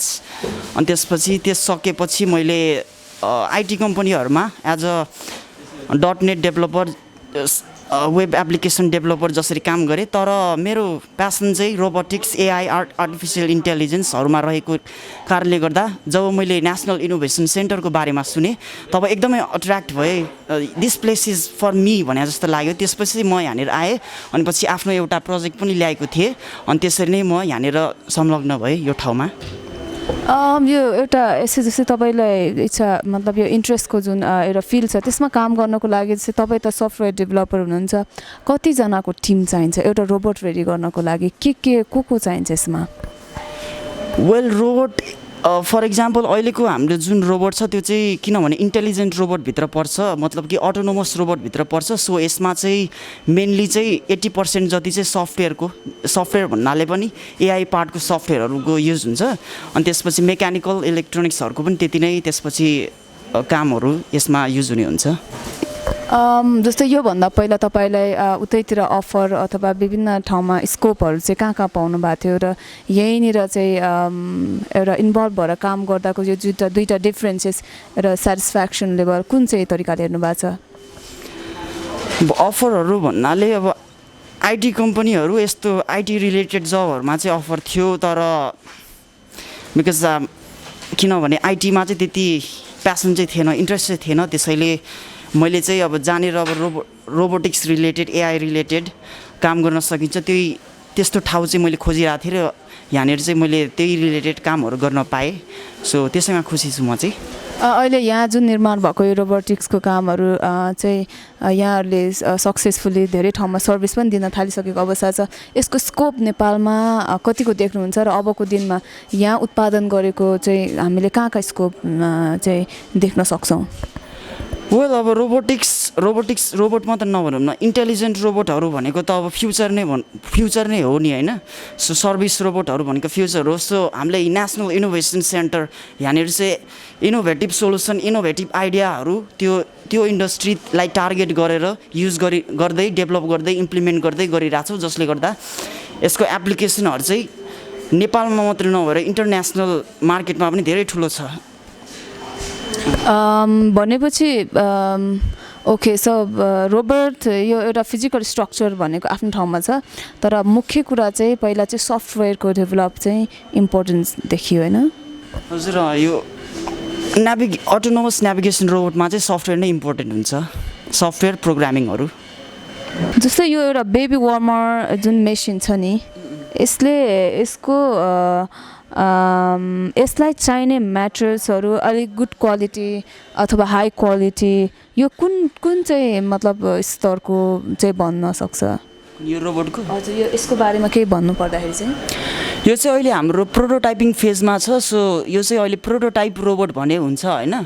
अब यसपछि MVP मिनिमम भाइबल प्रडक्टको लागि चाहिँ हामीले फेब्रिकेसनहरू, फाइबर ग्लास मेटेरियलहरू युज गरेर नियर प्रडक्ट लेभलकै त्यस्तै खालको रोबोट लुक, फिल, मेटेरियल सबै कुराहरू त्यही लेभलको हुनेछ। अहिले चाहिँ यो जुन मोडेल देख्नुभयो तपाईँले, त्यो चाहिँ खालि प्रोटोटाइपिङहरू। यसमा चाहिँ मेनली हामीले जुन सफ्टवेयरहरू, AI रिलेटेड सफ्टवेयरहरू, मोसन कन्ट्रोल सफ्टवेयरहरू, यस्तो सफ्टवेयरहरू डेभलप गरेको छौँ, त्यसलाई मेनली टेस्ट गर्नको लागि मात्र हो त्यो चाहिँ। भनेपछि यो जब यो परीक्षणमा यो सक्सेस भएपछि यहाँहरूले चाहिँ जुन चाहिने हो त्यो चाहिँ सामग्री चाहिँ फिट गरेर मार्केटमा ल्याउनुहुन्छ। हजुर, त्यस्तै हो। हजुर, थ्याङ्क यू। नमस्ते, यहाँको छोरो परिचय राख्नुहोस् न। नमस्ते, मेरो नाम राजेश लिम्बू हो। अब म चाहिँ यो कफी र चिया सम्बन्धी, यो कृषि सम्बन्धी म मेसिनहरू बनाउँछु। अब यो चियाको ड्रायरहरू भयो, कफी मेसिनको भयो, अनि अहिले हालसाल यो बनाउँदै गरेको चाहिँ 20 केजी क्यापेसिटीको हो अहिले यो, अनि त्यो चाहिँ 10 केजीको हो त्यो बनाइसके चाहिँ। त्यसको बारेमा अहिले यसमा चाहिँ यसको त्यो यो ढोकाको एउटा वेट भन्छ कि त्यसको टर्निङ हुँदैछ, त्यसको कामको सिलसिलामा गरिँदैछ होइन। कति भयो यहाँले यो मेसिनमा परीक्षण गर्न थाल्नु भएको? मेसिनमा त मैले धेरै सालदेखि हो गरिरहेको हो। 2009 देखि मैले मार्केटमा अलरेडी म मार्केटमा काम गरिसकेँ हो।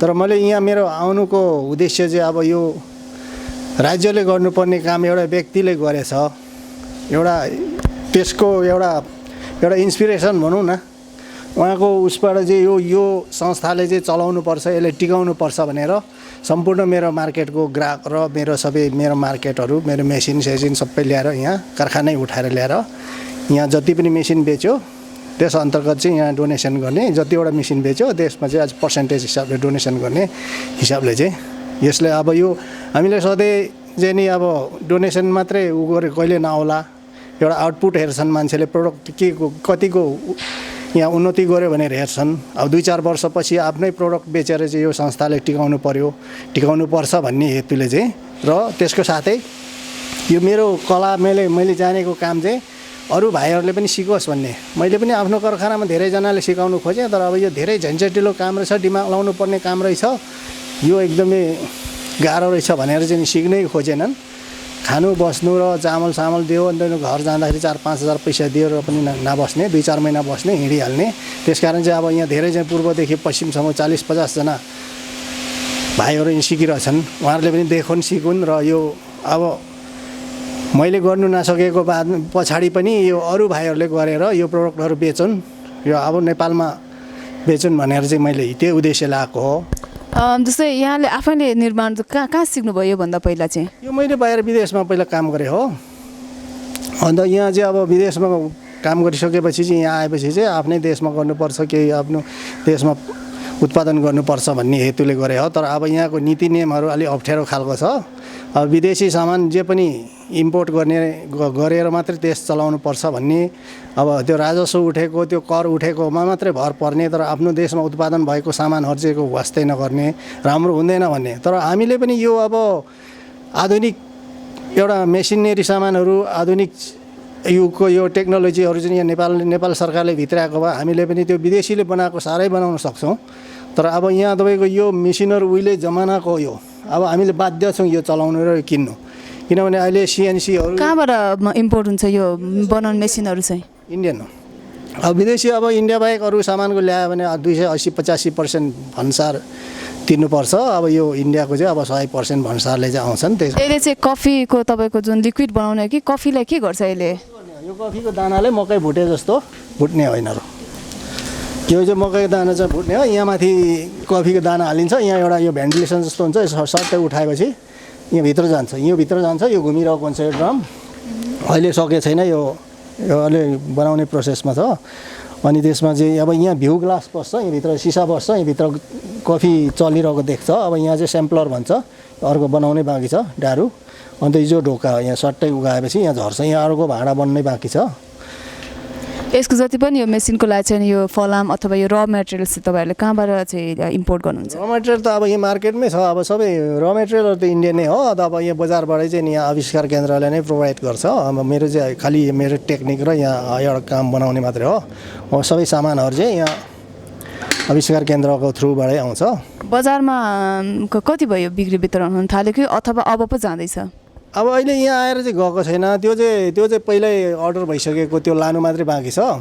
अब यो चाहिँ नयाँ बनाउँदै गरे हो। जस्तै यो मेसिनले चाहिँ के काम गर्छ? यो कफी रोस्टर नै हजुर, यो 10 किलो क्यापेसिटीको हो। अब यो चाहिँ अब यहाँ तपाईँको इनारमा टेम्परेचर देखाउने, यो जुन यहाँ अब भित्र कतिको हिट भइरहेछ यसमा तलमा देखाउँछ। यहाँ माथि ब्लोअर, यहाँ माथि कति तातो हावा गइरहेछ, यहाँ माथिल्लो त्यो उसमा देखाउँछ, डिजिटल डिस्प्ले हो।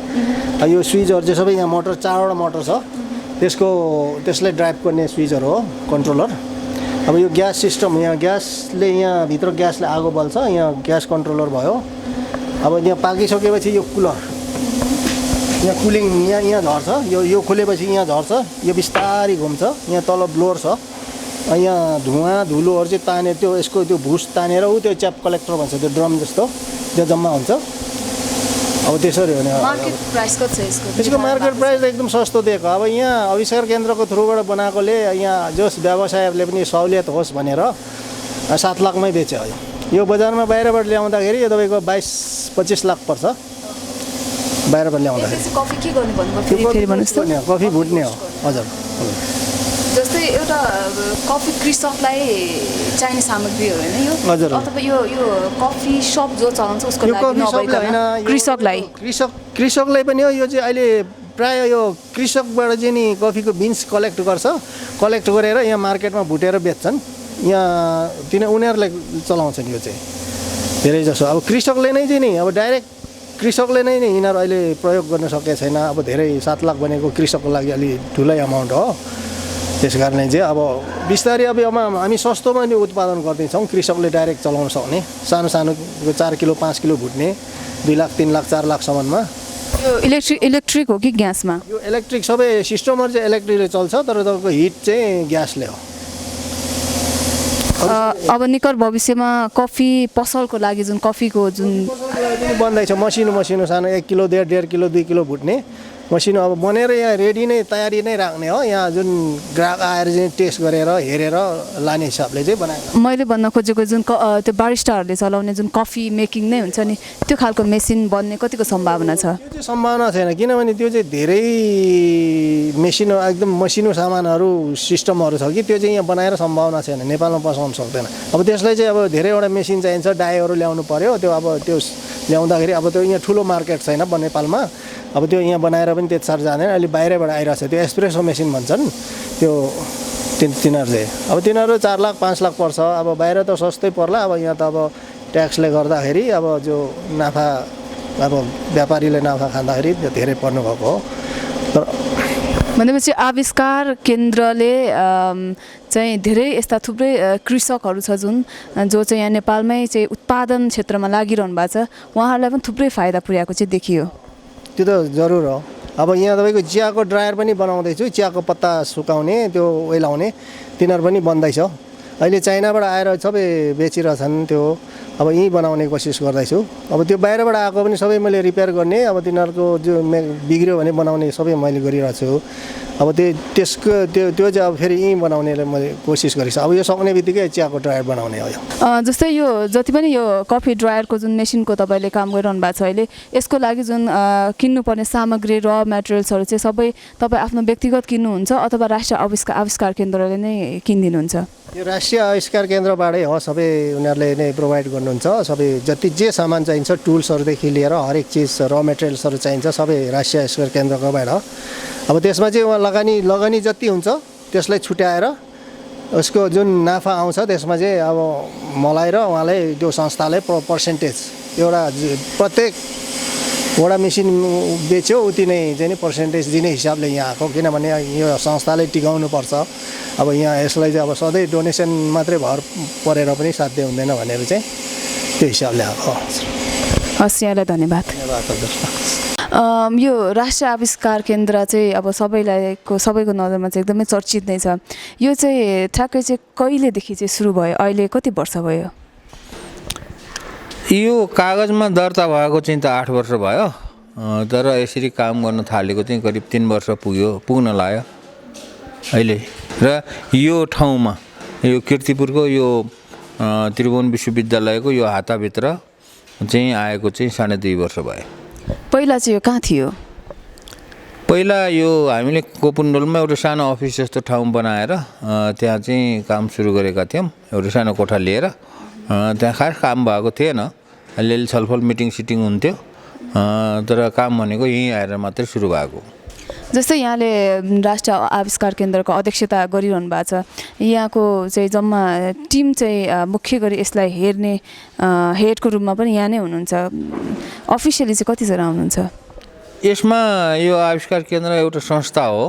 अब यो संस्थामा चाहिँ कुनै पनि संस्थामा चाहिँ बोर्ड मेम्बरहरू हुन्छन् र हाम्रो चाहिँ 6 जना अहिले बोर्ड मेम्बरहरू छौँ। र बोर्ड मेम्बरहरूमा म चाहिँ अध्यक्ष भइहालेँ, अरू 5 जना बोर्ड मेम्बरहरू सबै सदस्यको रूपमा चाहिँ काम गरिरहेका छन्। जस्तै जस्तै इनोभेटिभ आइडिया लिएर आउनेले उहाँको आइडियामा जुन रिजल्ट चाहिँ हात परुन्जेल कति समय लाग्दो रहेछ? मतलब यो चाहिँ कसरी केमा निर्धारण हुन्छ? यो चाहिँ त्यो भन्न सकिँदैन। इनोभेसन भन्ने कुरामा कुनै पनि चिजको चाहिँ एकदमै ठ्याक्कै यति हुन्छ भन्न सकिँदैन। जस्तो कुनै घर बनाउनु पर्यो, स्कुल बनाउनु पर्यो, बाटो बनाउनु पर्यो भने यति समय लाग्ने र यति खर्च लाग्ने भन्ने हुन्छ।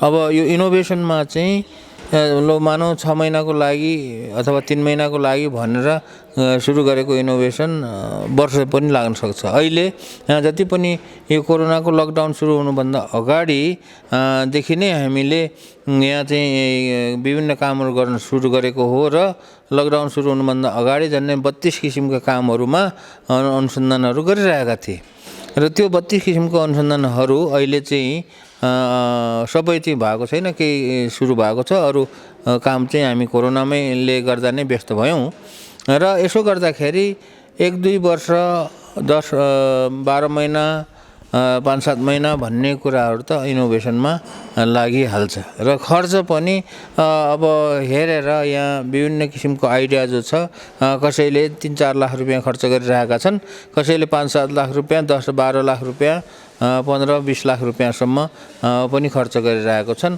र यो इनोभेसनमा यति नै खर्चमा यो गर्ने, इनोभेसन गर्ने र यति टाइम लाइनमा गर्ने भनेर चाहिँ यो काम चाहिँ हुन सक्दैन।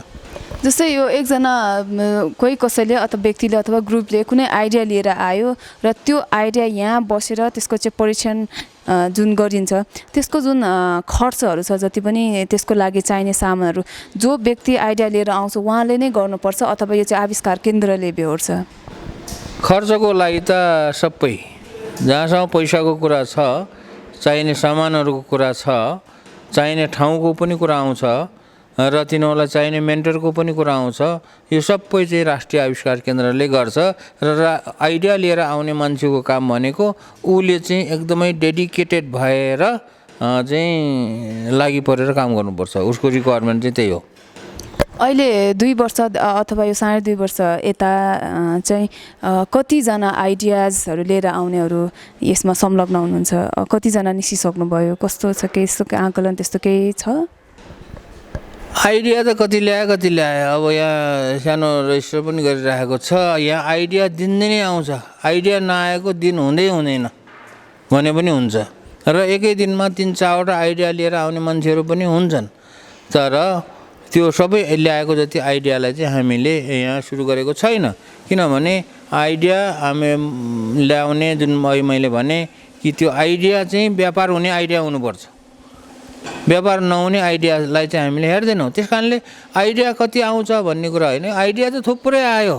त्यो थुप्रै आइडियाहरू मध्येमा पनि हामीले झन्डै 32-33वटा आइडियाहरू छान्यौँ। 32-33वटा आइडियाहरूमा व्यापार हुने सम्भावना भएको हुनाले छानेर तिनीहरू काम गर्न पनि सुरु गरेका हुन् र अब त्यो मध्येमा पनि 7वटा 8वटा जतिहरूले चाहिँ केही समय काम गरेर चाहिँ उनीहरूले छोडे, किनभने त्यो सफल हुने सम्भावना देखिएन र बाँकी रहेको 25-26-26वटामा अहिले 10-12वटा जति आइडियाहरूमा कामहरू गरिरहेको छन् र बाँकी 10-12वटामा चाहिँ काम हुन बाँकी नै छ र त्यो आइडियाहरू मध्येमा करिब 4वटा आइडिया चाहिँ अहिले चाहिँ करिब अन्तिम स्थितिसम्म पुगेको छ। त्यस कारणले अब 1 वर्षभित्रमा हामी के भन्छौँ भने 1 वर्षभित्रमा 5-6वटा किसिमका आइडियाहरू सफल भएर त्यसको चाहिँ प्रोडक्टको चाहिँ स्याम्पल चाहिँ बजारमा चाहिँ आउँछ। अहिले पनि 2-3वटा प्रोडक्टको स्याम्पल चाहिँ बजारमा आउने स्थितिमा पुगिसकेको छ। जस्तो बेबी वार्मर भन्ने चाहिँ त्यो स्याम्पल बजारमा गइसकेको छ र यो कफी भुट्ने मेसिन त्यो पनि बजारमा जाँदैछ। अनि अर्को कुरो यो हाम्रो जुन ड्रोन छ, ड्रोनबाट चाहिँ औषधि वितरण गर्ने भन्ने कुरा त्यो पनि फाइनल स्टेजमै छ। यस किसिमले चाहिँ यो अब यदि कोरोना नभइदिएको भए सायद 3-4वटा त बजारमा आइसक्थ्यो होला, तर कोरोनाले गर्दाखेरि ढिलो भएको छ। तर जे होस् 1 वर्षभित्रमा 5-6वटासम्म आउने सम्भावना देखिन्छ। जस्तै यहाँनिर सबै हाम्रो नेपालीहरू मात्रै हुनुहुन्छ अथवा कुनै छिमेकी देशहरूबाट त्यस्तो आइडियाजहरू लिएर आउनेहरू हुनुहुन्छ अथवा अरू देशहरूबाट के छ? त्यो त हामीले भनिरहेको छ, यो आइडिया अनुसन्धान भन्ने चिजलाई चाहिँ यो भौगोलिक सिमानामा चाहिँ सीमित राख्ने होइन र हामीले खास गरी भनेको के छ भने विदेशबाट पनि, जस्तो यहाँ आविष्कार केन्द्रमा विदेशी विद्यार्थीहरूको पनि आउँछन्, अमेरिकातिरबाट बेलायततिरबाट विद्यार्थीहरू यसो नेपाल घुम्न आएको बेलामा यहाँ हेर्न आउँछन्। उनीहरूलाई पनि हामीले भनेको के छ भने राम्रो आइडिया ल्याएर नेपाललाई पनि फाइदा हुने उनीहरूलाई पनि फाइदा हुने आइडिया ल्याउने हो भने काम गर्नु पाउँछ, सहयोग पाउँछ भनेको छ। अनि हाम्रो यो विदेशमा बस्ने हाम्रो नेपालीहरू जुन छन्, एनआरएनहरू छन्, उनीहरूलाई पनि भनेको छ, उनीहरूको छोराछोरीलाई पनि भनेको छ, जोसुकैले पनि चाहे विदेशमा जहाँसुकै बसे तापनि राम्रो आइडिया ल्याएर यहाँ अनुसन्धान गरेर त्यसलाई चाहिँ व्यवसायीकरण गर्ने हो भने जोसुकै पनि यो चाहिँ यहाँ त्यसको लागि क्वालिफाइड हुन्छ र यो चाहिँ विदेशीलाई हुने गर्ने नगर्ने, स्वदेशीलाई मात्रै गर्ने भन्ने चाहिँ हुँदैन। जस्तै यहाँ अहिले त यहाँहरूले त्रिभुवन यो विश्वविद्यालयको 4 पनि बराबरको चाहिँ क्षेत्रफलभित्र काम गरिरहनु भएको छ। अझै अब काम थप्दै गइरहेको छ होइन, यहाँहरूले अब अझै पनि यसलाई थप्के चाहिँ यो क्षेत्रफललाई बढाउने त्यस्तो कुनै प्रोसेस प्रक्रिया त्यस्तो केही छ योजना? क्षेत्रफललाई बढाउने होइन, अब प्रदेश नम्बर 1मा विराटनगरमा को चाहिँ प्राविधिक विश्वविद्यालय छ, त्यहाँ चाहिँ अब निकट भविष्यमा नै एउटा सेन्टर त्यहाँ बन्दैछ। अर्को कुरो जस्तो हाम्रो यो धादिङमा पनि त्यहाँ एउटा टेक्निकल इन्स्टिच्युट खोलेका छन् र त्यो टेक्निकल इन्स्टिच्युटमा इनोभेसन सेन्टर पनि चाहिँ चलाउँछौँ भनेर उनीहरू चाहिँ कसिसकेका छन्। अब केही दिन अगाडि म बुढा नीलकण्ठ स्कुलमा पनि गएँ। बुढा नीलकण्ठ स्कुलमा 12 कक्षासम्म पढाइ हुन्छ र ए लेभलको पढाइ हुन्छ। त्यहाँ पनि विद्यार्थीहरूलाई चाहिँ इनोभेटिभ बनाउने भनेर त्यहाँको यो एडमिनिस्ट्रेसन, त्यहाँको प्रिन्सिपल पनि उनीहरू पनि लागि परेका छन् र त्यहाँ पनि भनौँ न केही चिज सुरुवात हुन्छ। र यस्तो किसिमले इनोभेसन सेन्टरहरू खोल्ने काम गराउने भन्ने किसिमको इन्ट्रेस्ट चाहिँ अहिले बिस्तारै बिस्तारै नेपालभरि जाग्दैछ। जस्तै यो विदेशहरूबाट पनि यहाँको जुन काम देखेर प्रभावित भएर धेरैले डोनेसनहरू गर्ने चाहिँ कतिपयले त योजना पनि गरिरहनु भएको छ अझै पठाउने भन्ने कुराहरू। कुन चाहिँ देशबाट चाहिँ अलि धेरै डोनेसन आएको अवस्था छ? अब देशकै हिसाब गर्ने हो भने सबभन्दा धेरै डोनेसन आएको चाहिँ हङकङबाट हो। हङकङबाट चाहिँ 1.5 करोड भन्दा बढी नै आएको छ र अहिले पछिल्लो समयमा यो कोरोनाको समयमा चाहिँ अमेरिकाबाट चाहिँ आएको छ। अब त्यसपछि जापानमा बस्नेहरूले चाहिँ गरिरहेको छ। अनि त्यसपछि चाहिँ हाम्रो यो युकेमा पनि निकै सक्रिय सहयोगीहरू हुनुहुन्छ। युकेबाट पनि डोनेसनहरू आइरहेको छ। अब यहाँ यो नेपालीहरू भएको प्रायःजसो हरेक मुलुकबाट धेर थोर डोनेसनहरू आइरहेको छ। जस्तै यहाँले यो चाहिँ कीर्तिपुरको यत्रो यो क्षेत्रफलमा यहाँले यो स्थापना गरेर चाहिँ यहाँले थुप्रै सहयोगहरू पनि गरिसक्नु भएको छ। त्यो देखेर प्रभावित भएर पठाउने अर्को कुरा हो। यो नै जस्तै यो एउटा बिल्डिङ यो कन्स्ट्रक्सन गर्दाखेरि पनि थुप्रै चाहिँ खर्च लागेको हुनुपर्छ। यो बेला चाहिँ यहाँले कसरी चाहिँ यसलाई जुटाउनु भयो? होइन, यो हामीले यसको अभियान सुरु गरेदेखि मान्छेहरूले गएको अब 4 वर्ष हुन लाग्यो निरन्तर रूपमा सहयोग गरिरहेको छन्। अहिलेसम्म यो कोरोनाको लकडाउन सुरु हुनुभन्दा अगाडिसम्म 8 करोड रुपियाँ जति उठिसकेको थियो। कोरोनाको समयमा 4 करोडभन्दा बढी उठ्यो र अब यो जस्तो यो निर्माणहरू गर्नको लागि झन्डै 2-3 करोड रुपियाँ जति खर्च भएको छ र यो सबै चाहिँ त्यही पैसाबाट जो चाहिँ मान्छेहरूले आफ्नो स्वइच्छाले दान गरिरहेका छन् त्यहाँबाट नै काम चलिरहेको छ। जस्तै यहाँ नेपालको एउटा पहिलो व्यक्ति जस्तो चाहिँ वायरलेस इन्टरनेट चाहिँ यहाँले त्यस्तो दुर्गम ठाउँमा स्थापना गर्नुभयो। त्यो सक्सेस पनि भयो र यहाँले ठुलो एउटा सम्मान पनि यहाँले पढ्नुभएको विश्वविद्यालयबाट पनि यहाँले पाउनुभयो। त्यसकै चाहिँ उपलब्धि स्वरूप यसले हौसला मिलेको अथवा यो यत्रो राष्ट्रिय आविष्कार केन्द्र नै खोल्ने सपना यो जुन योजना चाहिँ कसरी अगाडि सर्यो? होइन, त्यो पुरस्कार पाएर हौसला मिलेर भन्ने होइन। पुरस्कारले को लागि चाहिँ मैले कहिले पनि पछाडि दौडेन र पाइएको पुरस्कारहरू पनि सबै मैले बेच्नुमा राखेको छ, बिक्रीमा राखेको छ। यो पुरस्कारले हौसला आएर चाहिँ जोस आएको होइन कि देशको परिस्थिति, देश चाहिँ एउटा गरिब मुलुक भयो र गरिब मुलुकलाई चाहिँ धनी मुलुक बनाउने अथवा देशलाई चाहिँ समृद्धि बनाउने भन्ने कुरा अनुसन्धान आविष्कार चाहिँ नगरिकन नहुने रहेछ भन्ने कुरा विदेशीहरूलाई देखेर सिकियो। त्यस कारणले नै यो आविष्कार केन्द्र खोल्नुपर्छ, अनुसन्धान केन्द्र खोल्नुपर्छ भनेर चाहिँ यो कदम चालेको हो अरू देशलाई हेरेर। किनभने अहिलेसम्म संसारमा हामीले हेर्ने हो भने कुनै पनि मुलुक जो चाहिँ समृद्ध छन्, विकसित देश भन्छौँ, ती देशहरूमा यस्ता किसिमका अनुसन्धान आविष्कारहरू प्रशस्त मात्रामा हुन्छ र प्रशस्त मात्रामा भएर विभिन्न चिजहरू बनाएर उनीहरूले चाहिँ व्यापार गर्छन्। व्यापार गरेर पैसा कमाएर उनीहरू चाहिँ समृद्धि हुने हो, जुन कुरा हाम्रो देशमा हुँदै नभएको रहेछ भन्ने कुरा थाहा पाएर यो आविष्कार केन्द्र खोलेको हो। जस्तै यो यहाँले त अब अरू देशमा हेरेर त्यहाँको उपलब्धिहरू चाहिँ एउटा आविष्कार र यो पछिल्लो समयको माग अनुसार चल्यो पछि चाहिँ एउटा कुनतर्फ लाग्नुपर्ने रहेछ भन्ने कुरा चाहिँ महसुस गर्नुभयो र यसलाई चाहिँ व्यवहारमा उतारिरहनु भएको छ। तर हाम्रो देशको जस्तै अब लिडर्सहरू चाहिँ कति विदेशमा चाहिँ आमन्त्रित भएर जानुहुन्छ होइन, एउटा मन्त्री लगायत विभिन्न चाहिँ सरकारको ठुल्ठुलो बढी एउटा चाहिँ पदमा, त्यो पदबाट चाहिँ विभिन्न देशहरू भ्रमण गर्नुहुन्छ। त्यो उहाँहरूको लेभलबाट गरिने जुन भ्रमणले त अझ धेरै योजनाहरू, अझ धेरै चाहिँ कामहरू गर्न सक्थ्यो होला। यो चिज देख्दा तपाईँले कस्तो महसुस हुन्छ? कता के खड्केको त्यस्तो के लाग्छ? केही पनि महसुस हुँदैन। अब नेपालमा अब नेपालीहरूले चाहे नेताहरू हुन्, सर्वसाधारण नेपालीहरूले देश विदेशको कुराहरू अब धेरै कुराहरू देखिरहेका छन्। र त्यहाँ अध्ययन भ्रमण पनि गरिरहेका छन् र देश विकास गर्नको लागि अनुसन्धान आविष्कार हुनुपर्ने रहेछ भन्ने कुरा उनीहरूले महसुस पनि गरिरहेछन्।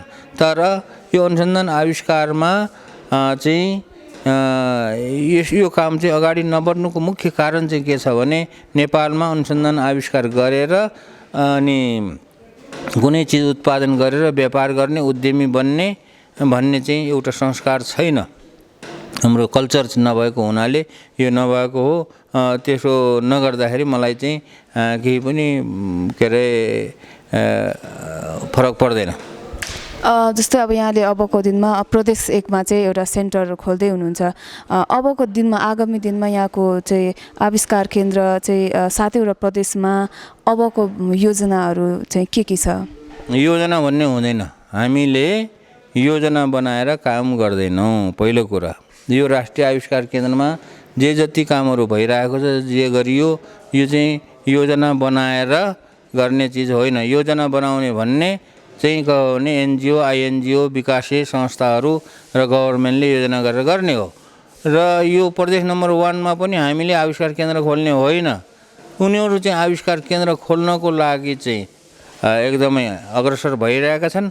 हामीले चाहिँ गएर मद्दत गर्ने हो र अन्य प्रदेशहरूमा पनि अग्रसर हुन्छन् भने हामी जाने हो। जस्तो अहिले मैले भने बुढा नीलकण्ठ स्कुलमा पनि एउटा यस्तो अनुसन्धान केन्द्र खोल्नलाई उनीहरूले प्रयास गरिरहेका छन् भन्यो।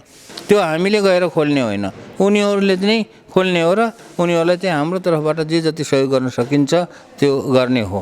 यदि अरू प्रदेशले चाहिँ गरेन भने हामीले नै गएर त्यहाँ जान्ने भएर त्यहाँ खोल्ने कुरा पनि आउँदैन। किनभने बाहिरबाट गएर कुनै गरिदिएको काम चाहिँ कहिले पनि सफल हुँदैन।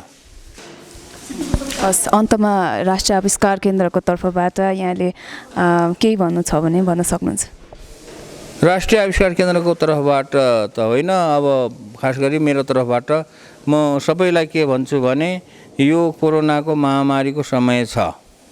यो कोरोनाले यो हामी नेपालीहरूलाई मात्र होइन, सारा संसारलाई चाहिँ यसले चाहिँ पीडित गरेको छ। यस्तो समयमा तपाईँहरू नआत्तिनुहोस्, धैर्य गर्नुहोस्। जस्तो उदाहरणको लागि यहाँ विद्यार्थीहरूले स्कुल जानु पाएन भनेर कति चिन्तित छन्। विद्यार्थीहरू, कलेज जाने विद्यार्थीहरू पनि चिन्तित छन्। व्यापारीहरूले चाहिँ व्यापार भएन, घाटा लाग्यो, पैसा कमाउन सकेन भनेर चाहिँ उनीहरू पनि चिन्तित नै छन्। अब अन्य जागिरदारहरूले चाहिँ जागिर पाएन, कतिले चाहिँ यो कारखानाहरू बन्द भएर आफ्नो जागिर चाहिँ गुमाएका छन्। अब उनीहरूलाई पक्कै पनि ठुलो समस्या छ। तर पनि अब यो जुन छ संसारभर आएको यो जुन महामारीको समयमा चाहिँ कति पनि हरेस नखानुहोस्। जसरी हुन्छ त्यो समस्यासँग जुझ्नुहोस् र अगाडि बढ्नुहोस्। र अनि यो कोरोनाको महामारीसँग बच्नको लागि चाहिँ अब डाक्टरहरूले दिएको जुन सुझाव छ त्यो सुझाव अनुसार काम गर्नुहोस् भन्ने चाहिँ मेरो अनुरोध सबैलाई यही नै भनिरहेको छु। धन्यवाद। एउटा क्वेसन गर्छु ल। जस्तै यहाँनिर जो एउटा आइडिया लिएर आउनुहुन्छ, उहाँहरूले चाहिँ आफ्नो आइडिया चाहिँ यहाँहरू समक्ष सेयर गर्नुहुन्छ। यहाँहरूले चित्त बुझ्यो भने सबै लगानी पनि यहाँहरूले नै गरिदिनुहुन्छ। जस्तै यहाँनिर अहिले कतिजना चाहिँ आश्रित छन् अनि उहाँहरूले जुन बस्ने खानेहरू सबै यहाँहरूले नै राष्ट्रिय आविष्कार केन्द्रबाटै बेहोरिरहनु भएको छ। खाने बस्ने सबै कुराहरू यहाँ बेहोरिरहेको छ। यो उनीहरूलाई खाजा खाना, बिहानको चाहिँ भात खाना, दिउँसो खाजा खाने, बेलुका चाहिँ भात खाने र यहाँ चाहिँ के अरे बस्ने व्यवस्थाहरू पनि छ। र आवश्यक परेको खण्डमा उनीहरूलाई पकेट खर्च पनि दिइन्छ। पकेट खर्च भनेको यो चाहिँ तलब होइन।